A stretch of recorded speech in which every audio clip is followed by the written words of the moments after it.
Communism. When you hear this, you probably think of the big, bad, scary Adolf Hitler and World War II Germany.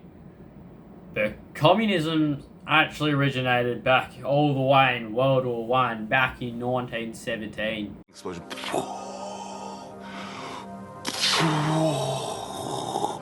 So where did this all start? Well, back in around 1917, where Germany weren't liking World War One. Are you lonely? Our fingers dancing. So they thought of the brilliant plan to get Russia out of this war by sending a geezer named Vladimir Lenin over to the land of Russia, where he can spread his wacko ideas about this thing called communism. So they sent him over, and him and his forces infiltrated Russia. It's a basic understanding. But we need to look deeper. So the first question to ask is, what is communism? Basically, it is the idea that everyone is equal and everyone gets an equal house, equal pay, etc. But the problem is, if everyone gets the same thing, what's the point of working a harder job like a mechanical engineer when you could be a janitor and get the same stuff? But that leads on to why it failed, and we do not care about how it failed.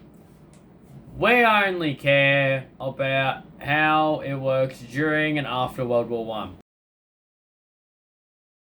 So in depth, these geezers named the Red Army, what a name there, established a short time after old mate Vladimir Lenin got there.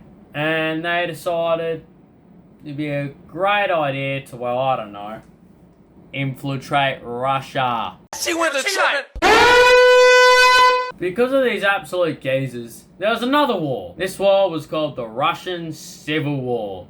This war was split into two parties, the Whites and the Reds. This war lasted for another 3 years for some magical people, so it lasted longer because the Reds thought it'd be a great idea to keep killing people who didn't agree with communism. Way to handle the situation, mate. Take this gold medal, which in total cost them around, I don't know, 450,000 of their people. No, 100,000. But because this government had no clue how to run a country, there was big droughts, which resulted in the big bad scary thing called typhus.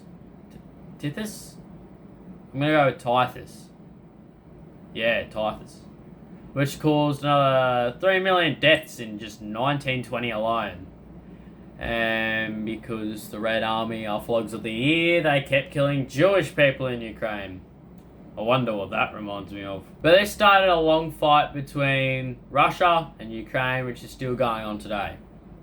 But after all this, you would think Russia and communism must be over, right? Right? Ah,